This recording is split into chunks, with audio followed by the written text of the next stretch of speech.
You've been everyone's rock for so long that you've forgotten rocks can crumble. You've been the person who listens to everyone's problems and offers solutions and stays calm in crisis and never lets anyone see you struggling because somewhere along the way, you absorb the message that your role in every relationship is to be the stable one, the reliable one, the one who has it together even when you're falling apart. And now you're so good at playing that role, so practiced at being strong for everyone else, that you wouldn't even know how to stop if you wanted to. Wouldn't know how to be the one who needs support instead of the one who provides it. Wouldn't know how to let someone take care of you because you've never experienced it. Not really. Not in the way you take care of others, with full presence and genuine concern, and the willingness to sit with someone's pain without trying to fix it or minimize it or rush them through it. You don't even know what being cared for would feel like because every time someone offers help you reflexively decline.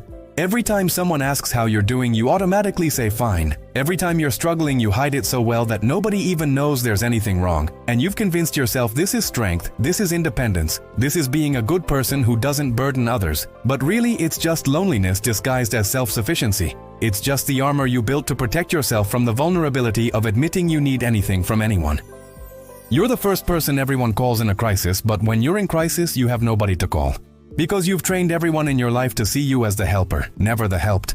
The strong one who doesn't break, who doesn't need the same support you freely give to everyone else. And now even if you wanted to reach out, you wouldn't know how, wouldn't know what to say, wouldn't know how to transition from being the therapist to being the patient, without feeling like you're failing at your one essential function, which is holding everyone else together.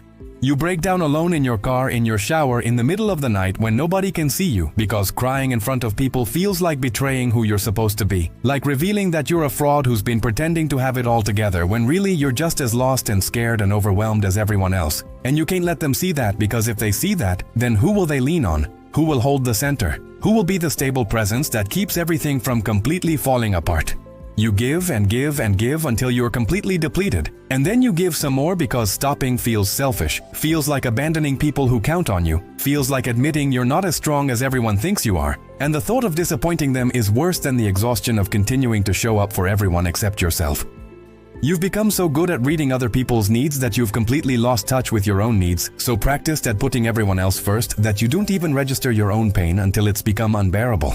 And even then you minimize it, convince yourself it's not that bad. Tell yourself that other people have it worse, so you have no right to complain or ask for support or take up space with your problems when you should be helping other people with theirs. You don't trust anyone to take care of you because every time you've been vulnerable in the past, it's been met with dismissal or minimization or people immediately making it about themselves, turning your moment of need into an opportunity to tell you about their problems. And you learned that lesson, learned that your vulnerability makes people uncomfortable, that your needs are burdens, that the safest thing is to be the caretaker always, to never reverse the dynamic, to keep your struggles to yourself and your support freely available to everyone else.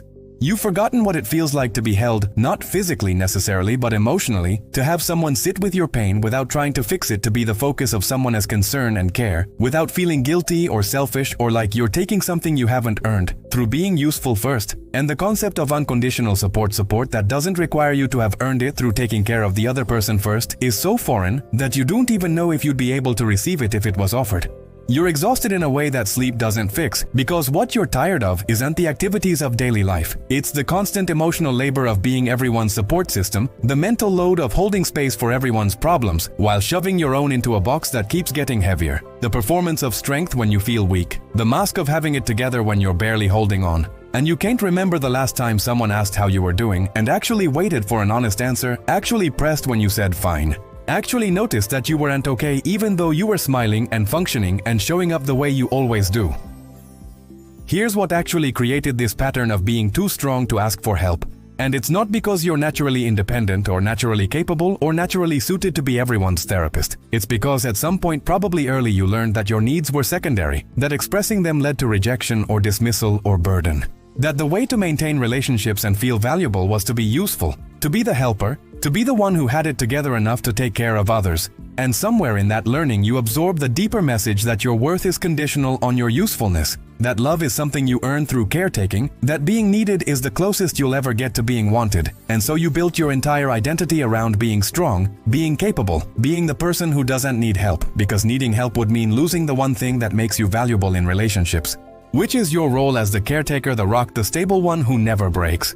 Your family needed someone to be the emotional adult, and you stepped into that role because nobody else would or could, and everyone praised you for it, told you how mature you were, how strong, how together, and you internalized that praise as proof that this was your purpose, this was your value, this was what made you worthy of love and attention. And now decades later, you're still playing that role, still being the strong one, still taking care of everyone. And the cost of that role, the isolation, the exhaustion, the never being seen or held or cared for in the way you care for others. That cost has become so normalized that you don't even register it as cost anymore. You just register it as life, as how things are, as the price you pay for being the reliable one. The brutal truth that explains everything is this: being strong for everyone else isn't strength, it's self-abandonment. It's the slow erosion of your own needs and boundaries, and right to be cared for in service of maintaining a role that keeps you connected to people but never truly seen by them. Never truly known, never truly held. Because they only know the version of you that shows up for them, that has it together, that doesn't need anything. And that version is a performance, a necessary fiction you created to survive in relationships where vulnerability wasn't safe, where needs weren't welcome, where the only way to maintain connection was to be useful, to be strong, to be the helper, never the helped. You do not know what being cared for would feel like because you've never allowed yourself to find out. Because every time you get close to vulnerability, you pull back, you armor up, you retreat into the familiar safety of being the strong one. And that safety is killing you slowly, isolating you completely, leaving you surrounded by people who think they know you, but only know the caretaker version, the strong version. The version that exists to serve their needs while your needs go completely unseen and unmet. So what do you do when you realize you've spent your entire life being strong for everyone else and you have no idea how to let anyone be strong for you? When the idea of asking for help feels impossible. When being vulnerable feels like death. When you're so tired of holding everyone else that you can barely hold yourself, but you still can't stop because stopping would mean confronting the terrifying question of who you are if you're not the strong one, if you're not the helper, if you're not useful. You start small, so small it barely counts. You practice saying, "I'm not doing great," when someone asks how you are instead of reflexively saying fine, and you sit with the discomfort of that admission. Sit with the fear that they'll judge you or leave you or be disappointed. And most of the time they won't. Most of the time they'll be relieved that you're finally being real with them. Finally letting them see you as human instead of as a caretaker machine that never malfunctions. You identify one person, just one, who has earned the right to see you struggling, who has shown up consistently, who doesn't just take from you, and you practice being vulnerable with them in tiny doses, sharing one small thing you're dealing with, asking for one specific form of support, letting them help you with one concrete task. And you do this even though every instinct screams that you're being weak or burdensome or selfish. Because those instincts are lying. Those instincts are just the old programming that kept you safe once but is destroying you now. You give yourself permission to not be okay, to not have it together, to need help, without earning it through being helpful first. And this will feel wrong, will feel like you're breaking some cosmic rule, will trigger guilt and shame and fear of abandonment. But you do it anyway because the alternative is continuing to live this half-life, where you're connected to everyone but known by no one, where you're surrounded by relationships but isolated in your strength.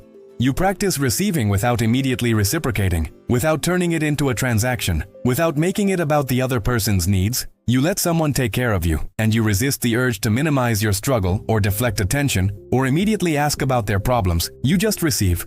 Just let yourself be held without immediately becoming the holder again. And this is harder than anything you've ever done because your entire identity is built on being strong, on being useful, on being the one who doesn't need. But that identity is a cage.